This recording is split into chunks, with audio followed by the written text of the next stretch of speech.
오늘 우리가 함께 살펴볼 하나님의 말씀은 여호수아서 6장 1절에서 7절까지의 말씀입니다.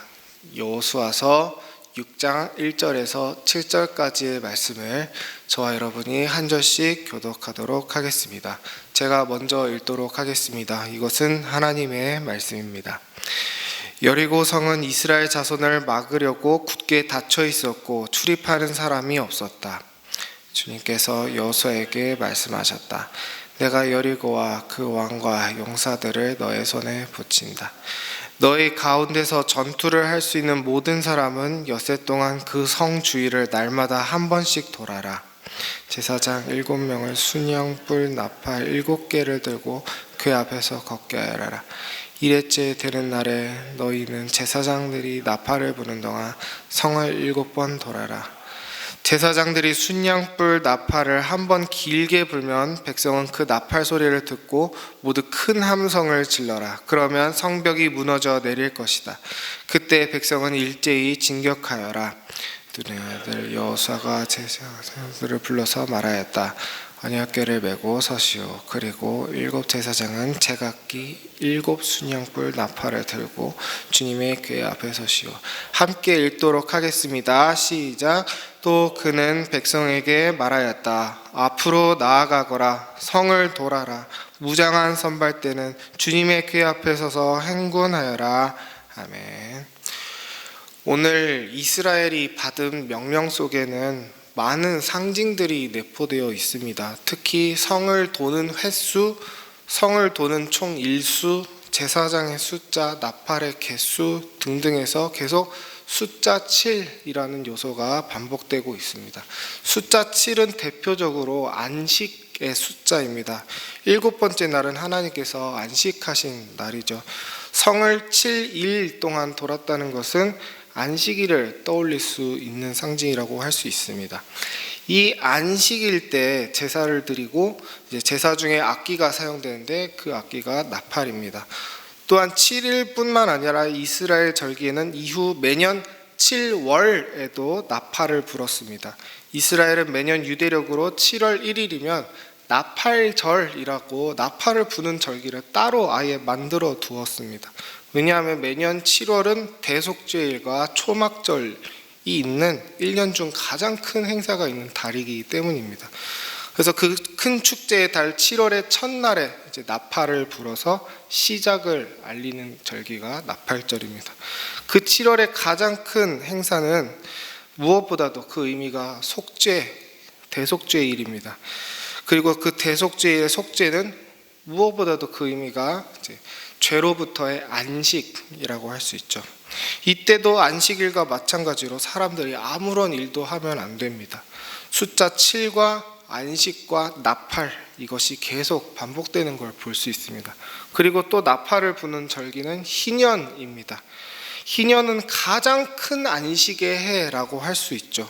모든 히브리종이 자유를 얻고 자기 분깃을 되찾아야 되는 해입니다. 채무자들은 빚을 탕감받고 다시 새 삶을 살 수 있게 됩니다. 이 희년의 해에는 땅도 일을 하면 안 됩니다. 농업을 쉬어야 합니다. 사람과 땅이 함께 안식을 하는 해, 그것이 바로 희년인데 이 희년이 50년 주기, 즉 7년이 7번 반복하고 돌아오는 해에 시작됩니다. 계속 7의 반복이죠. 그리고 이 희년이 시작될 때에도 속죄일처럼 꼭 나팔을 불어야 합니다. 이렇게 숫자 7과 안식과 나팔이 계속 반복됩니다. 궁금하시면 레위기 25장을 근거 본문으로 한번 살펴보시기 바랍니다. 그렇기 때문에 오늘 본문을 구약의 이스라엘 백성들이 읽었을 때 이 여호수아서를 나중에 후대의 이스라엘 사람들이 읽었을 때 자연스럽게 이거 뭔가 안식할 때의 의식이랑 굉장히 비슷하네 라고 느낄 수 있었다라고 할 수 있습니다. 제가 잠깐 다른 얘기를 하자면은 제가 고등학생 때 저희 고등부 목사님이 구약을 너무 좋아하셨습니다. 구약 마니아 하셨습니다. 그래서 이분이 실제 이스라엘 6월절이 되면은 설교 시간에 아이들 앞에서 버너 위에 후라이팬 올려놓고 직접 무교병 굽는 것을 보여주시기도 하셨습니다. 되게 재밌는 분이셨는데, 그분이 이 매주일 예배를 우리가 이제 구약 성경적으로 한번 시작해보자 하시면서 고안한 순서가 있었는데, 그게 바로 예배 시작할 때 오늘 말씀에 이 뿔나팔을 실제로 부는 것이었습니다. 구약에서는 안식일 예배나 속죄일에 나팔을 불었으니까 우리도 이 안식일에, 이 안식의 시작을 뿔나팔 소리로 시작하자라는 거였어요. 그래서 본인께서 진짜 1m가 넘는 뿔나팔을 어디서 구해오셔가지고 불게 했는데, 문제가 이 뿔나팔을 부는 게 쉽지 않았다는 겁니다. 나팔이라는 게 이게 호루라기처럼 그냥 바람만 집어넣는다고 소리가 나는 게 아닙니다.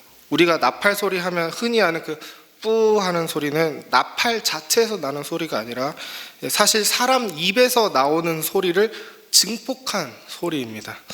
그래서 사람이 나팔수가 그 뿌 하는 소리를 낼 수 있어야 합니다. 그런데 그 뿌 하는 소리가 아무나 낼 수 있는 소리가 아니었던 거죠. 당시 저희 고등부에 그 소리를 낼 수 있는 사람이 딱 2명 있었습니다. 한 명은 고등부 이제 찬양팀에서 기타 치는 한 명이었고, 다른 한 명이 이제 찬양팀에서 이제 드럼 치던 아이였는데, 그 드럼 치던 아이가 바로 저였습니다. 제 입에서 신기하게 그 소리가 났던 겁니다. 제가 그렇게 재주가 많은 사람이 아닌데 왜 났는지는 잘 모르겠습니다. 아무튼 그래서 제가 그 기타 치던 동생이랑 매주 돌아가면서 고등부 예배 시작을 알리는 나팔수 역할을 했던 적이 있습니다.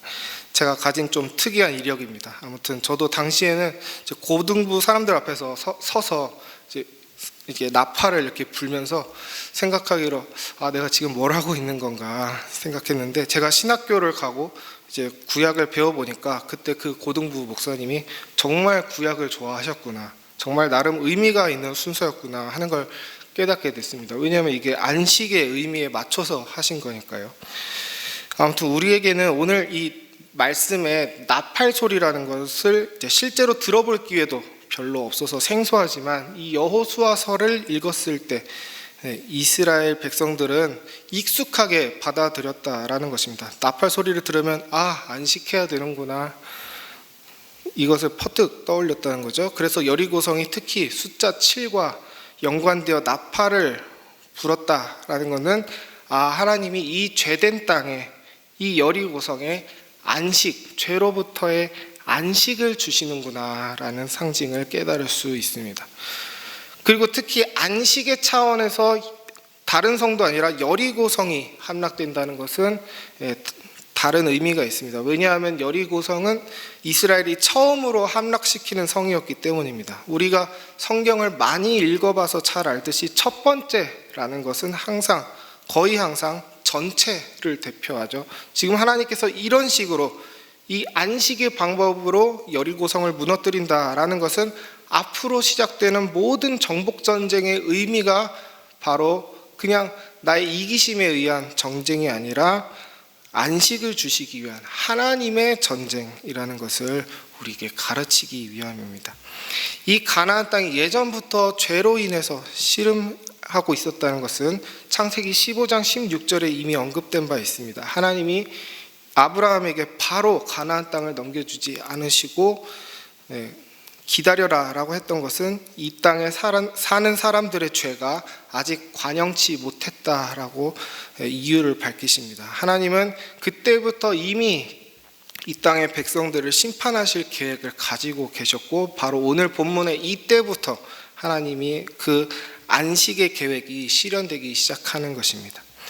이처럼 하나님은 안식의 거룩한 상징으로서 이스라엘의 믿음을 강화시키시고 이스라엘의 영혼을 굳게 지키셨습니다. 그런데 문제는 사람이 이 거룩한 상징을 자기가 원하는 방법으로 변질시킨다라는 것입니다.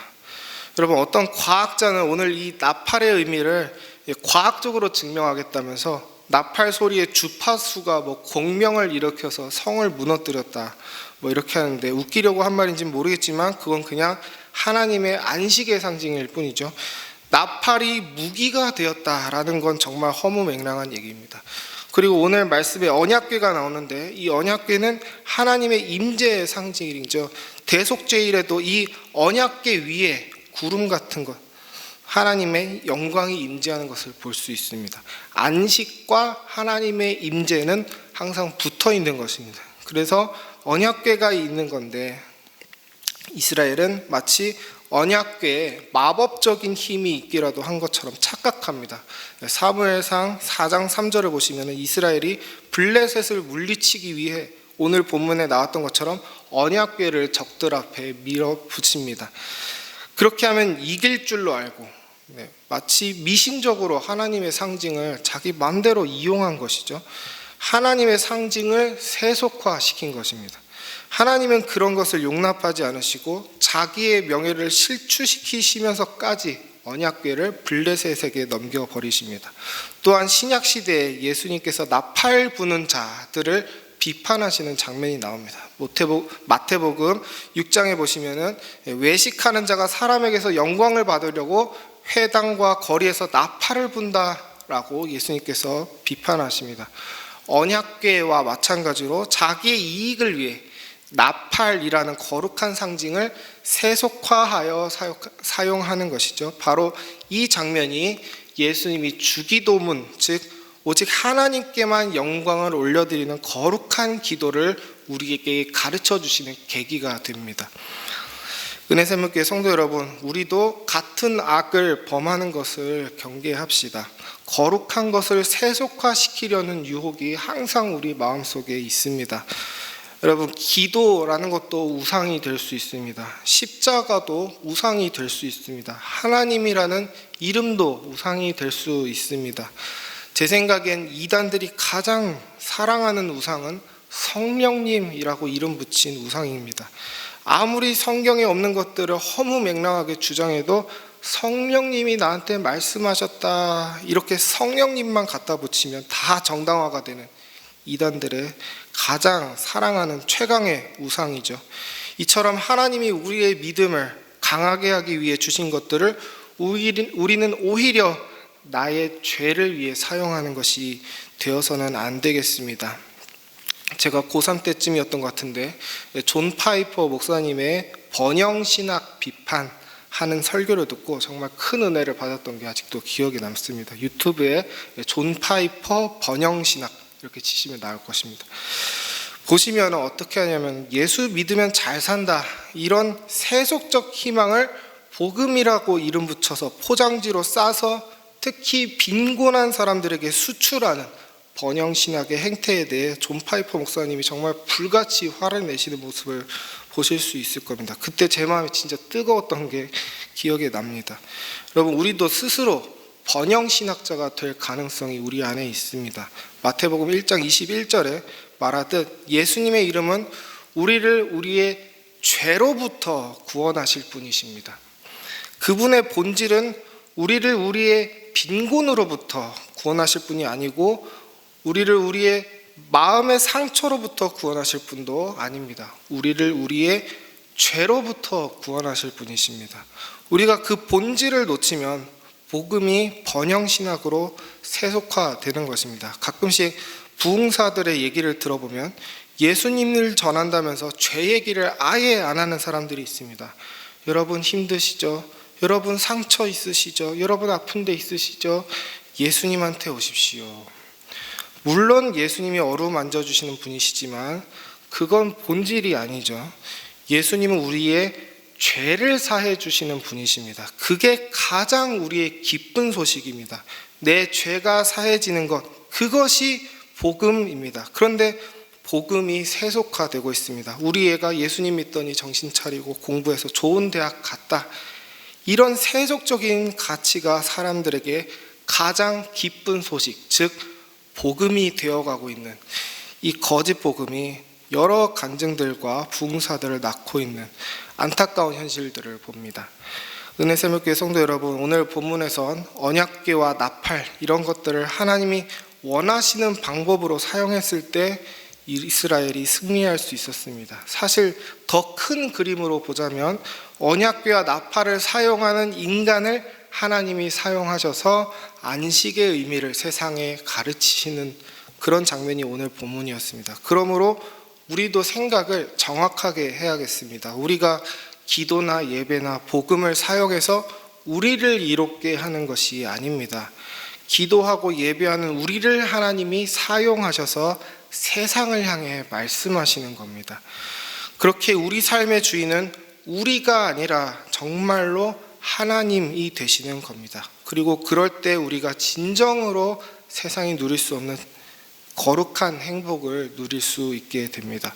우리는 우리의 행복이 이루어지는 것을 갈망해야 되는 것이 아니라 하나님의 소망이 이루어지기를 간절히 소망해야 합니다. 이게 바로 교회의 영원한 기도문인 주기도문의 정신입니다. 말씀을 맺도록 하겠습니다. 내가 부는 나팔은 진실된 나팔입니까? 아니면 거짓된 나팔입니까? 나는 나를 위해 살아갑니까? 하나님을 위해 살아갑니까?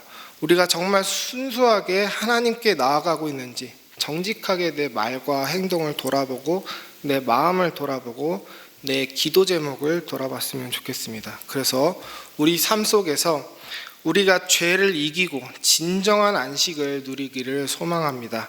하나님께 순수한 사랑을 드림으로써 오늘 하루 이스라엘 백성들처럼 승리하시는 우리 모든 은혜샘물교회 성도님들 되시기를 소망합니다. 말씀을 생각하며 기도하실 땐 하나님 저를 사용하여 주시옵소서라고 기도합시다. 내가 하나님을 사용하려고 하지 않게 하시고 내가 하나님께 쓰임받게 하여 주시옵소서. 내 작은 말과 행동으로 하나님의 뜻이 가려지지 않게 하시고 내가 하는 선택 가운데 하나님이 영광받게 해달라고, 내가 오늘 처할 직장과 가정과 사회 속에서 내가 하나님을 생각하며 말하고 행동하게 해달라고, 내가 나의 나팔을 오직 하나님의 영광을 위해 불 수 있게 해달라고 기도합시다. 그리고 매주 월요일은 다음 세대를 위해 기도하는 날입니다. 우리 교회 다음 세대가 예배 시간에 잘 집중하고 교회 생활 성실하게 해서 하나님의 교회를 잘 물려받고 하나님께 귀하게 쓰임받게 해달라고 우리 다음 세대의 거룩을 위해서 기도했으면 좋겠습니다. 그럼 이 모든 것을 위해 기도하신 후에 각자의 기도 제목으로 기도하시고 세상 속으로 담대하게 나아가시기 바랍니다. 기도합시다.